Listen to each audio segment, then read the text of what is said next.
இப்போ நாம் இந்த உடலுக்கு உண்டான வருமத்தை கொடுக்க போகிறோம். இந்த உடம்புக்கு என்ன பிரச்சனை அப்படின்னா சர்க்கரை வியாதி தான். அதிக சர்க்கரை வியாதினால இவருக்கு வந்து செவித்திறன் குறைஞ்சி போச்சு. அதாவது காது சரியாக கேட்காது. அப்போது நம்ம மெயினாக காதை தூண்டி விடணும். சர்க்கரை நோயாளிகளுக்கு எல்லா வருமங்களுமே பலகீனமாக தான் இருக்கும். இவங்களுக்கு வந்து நம்ம கால் வருமத்தை கொடுக்க முடியாது, உடம்பால் தாங்க முடியாது, வலி அதிகமாக இருக்கும். அதனால் நம்ம மெதுவாக கை வருமத்தை மட்டும்தான் தூண்டணும்.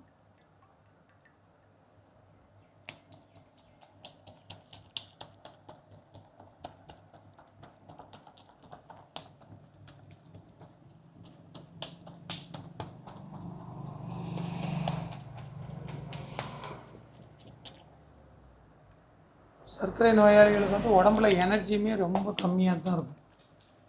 அவங்களுக்கு நம்ம அதிவேகமாக கொடுத்தோம் அப்படின்னா அவங்களுக்கு வந்து வலி தான் அதிகமாகிடும். அவங்களெல்லாம் உடம்பை ரொம்ப வளைச்சோம்னா எலும்பெல்லாம் உடஞ்சி போகும். அதனால் அவங்கள வந்து நம்ம பண்ணுறது வந்து மெதுவாக பங்கு தான் அழுத்தம் கொடுத்து அவங்க உடம்புக்கு பண்ணணும்.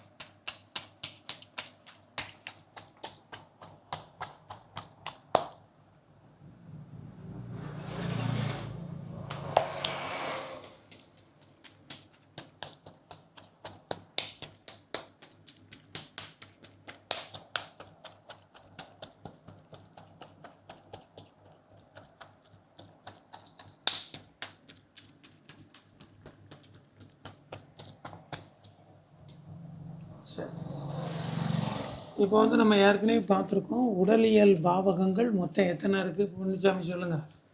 12 இருக்குது. 12. இந்த 12ல் முதல்ல வரக்கூடியது நம்மளுடைய மண்டை ஓடு மற்றும் மூளை.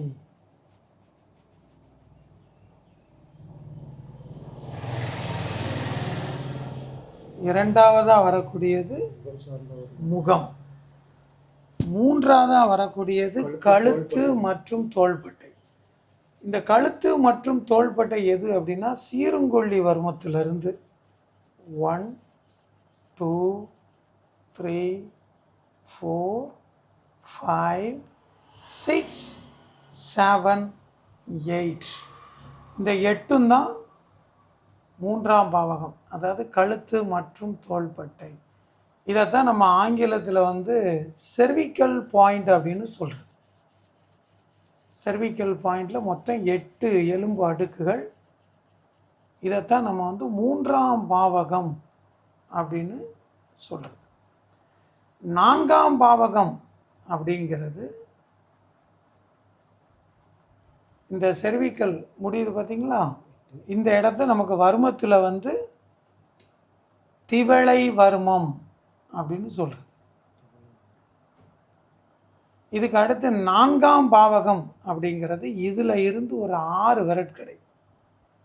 1 2 3 4 5 6. இது வந்து எதை கவர் பண்ணும் அப்படின்னா நம்முடைய நுரையீரல் இதயத்தை கவர் பண்ணக்கூடியது. இதில் உள்ள வர்மங்கள்லாம் என்ன இருக்கு? கதிர்காமம், கூம்புகுழி, கூம்பு வர்மம். வரும் காரீரல் வெள்ளீரல் வரும். ஏன்னா காரீரல் வரும். இந்த இடத்துக்குள்ள என்னென்ன வர்மம் இருக்கு அது எல்லாமே வந்துடும். காரீரல் வரும், வெள்ளீரல் வரும், அனுமன் வரும், துடி வர்மம் வரும். அப்புறம் இங்கே வந்து காந்தாரி, அத்தி காந்தாரி, சூத்திர காலம் எல்லாமே வந்துடும். இந்த இடத்துக்குள்ள எல்லா வர்மமும் வரும். இது தூண்டக்கூடிய உறுப்பு வந்து நுரையீரலும் இதயமும். ஆமாம். அடுத்து 5ஆம் பாவகம். இது எப்படின்னா நம்மளுடைய கூம்பு வர்மத்திலிருந்து ஒரு 6 விரட்கடை.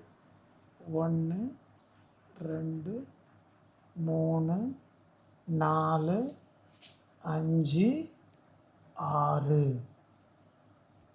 இது எதெல்லாம் கவர் பண்ணும் அப்படின்னா நம்மளுடைய வயிறு, அதாவது இரைப்பை.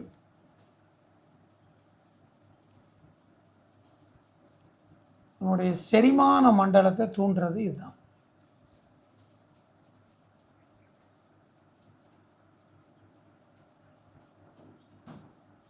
இது எத்தனாவது பாவகம்? 5.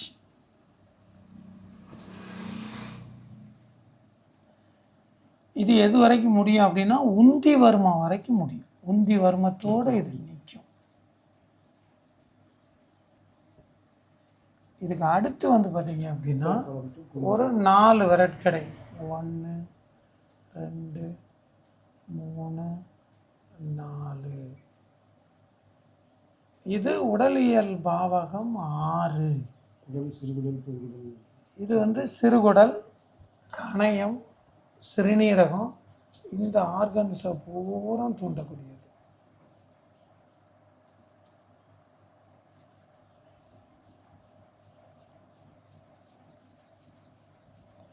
அப்போ இதில் இருக்கக்கூடிய வர்மம் வந்து நம்முடைய உந்தி வர்மத்திலிருந்து மூத்திர காலம் வரைக்கும் இருக்கக்கூடிய பகுதி தான் உடலியல் பாவகம்.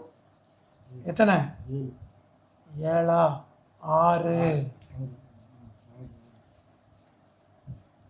அப்புறம் வந்து உடலியல் பாவகம் 7. இது எது அப்படின்னா மூத்திர காலம்,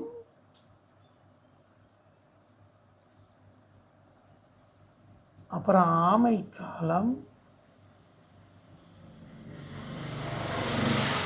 லிங்க வர்மம், கல்லிடை காலம், அப்புறம் அரையாப்பு, அணிவர்மம். அதே மாதிரி இந்த பக்கம் அரையாப்பு, அணிவர்மம்.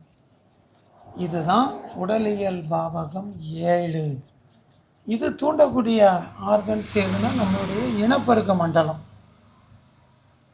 அதுக்கப்புறம் இந்த வர்மம் தான் தூண்டும். அப்போ இனப்பெருக்க மண்டலத்தை தூண்டக்கூடிய வர்மம் எது? மூத்திர காலம், ஆமை வர்மம், லிங்க வர்மம், கல்லிடை காலம், அரையாப்பு, அணி வர்மம். இது வந்து உடலியல் பாவகம் 7. உடலியல் பாவகம் 8. 8 எது அப்படின்னா நம்மளுடைய கழிவு மண்டலம். கழிவு மண்டலம்னா நம்மளுடைய மலத்துவாரம். அதுக்கு உண்டான வர்மம் வந்து எது அப்படின்னா மூட்டு வர்மம் இருக்கு. அதுதான் கடைசியாக உள்ளது. அப்போ இவ்வளவு ஆர்கன்ஸையும் தூண்டணும் அப்படின்னா சீருங்கொல்லியிலேருந்து எத்தனை விரட்கடை? 36 விரட்கடையை நீங்கள் அப்படியே கட கட கட கட கட கட கட கடன்னு தூண்டி விட்டுட்டீங்க அப்படின்னா ஆட்டோமேட்டிக்காக உடலியல் பாவகம் 1ல் இருந்து உடலியல் பாவகம் 7 வரைக்கும் உள்ள ஆர்கன்ஸ் பூரா செயல்பட ஆரம்பிச்சிடும். ஆமாம். ஏன்னா நமக்கு வந்து மூளையிலிருந்து வரக்கூடிய முதுகுத்தண்டு வந்து, அதாவது ஸ்பைனல் கார்டு வந்து சீருங்கொல்லியிலிருந்து தான் கீழே அணுக்கி இறங்கும். என்ன எடுங்க.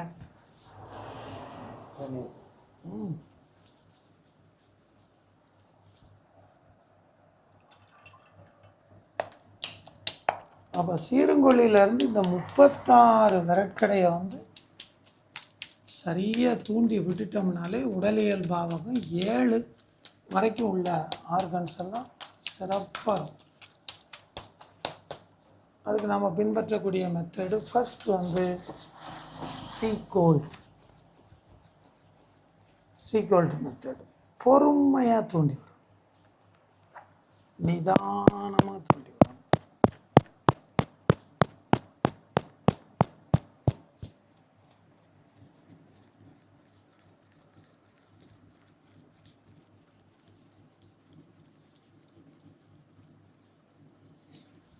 அதுக்கு அடுத்து வி ஃபார்மட்.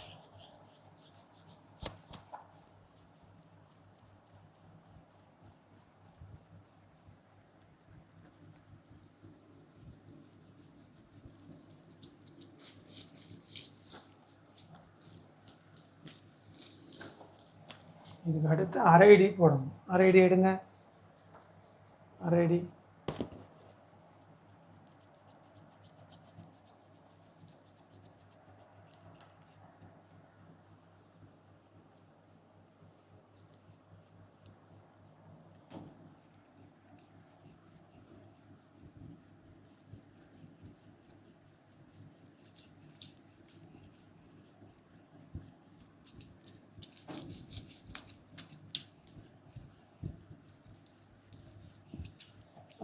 அடுத்து ஒரு அடி,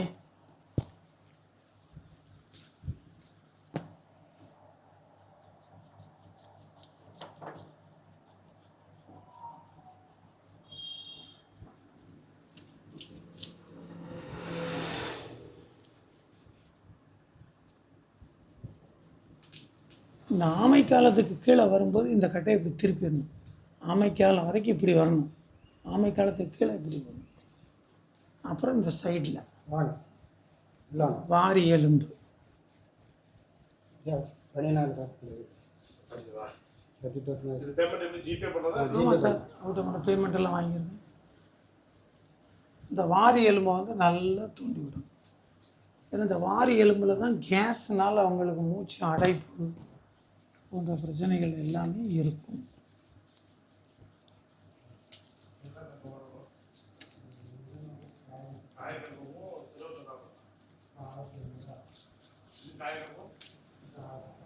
சரியா? இப்போ இது வரைக்கும் நம்ம பார்த்துருக்கோம் உடலியல் பாவகம் 8 வரைக்கும் பார்த்தோம். கழிவு மண்டலம் வரைக்கும் பார்த்துக்கலாம். 8 கழிவு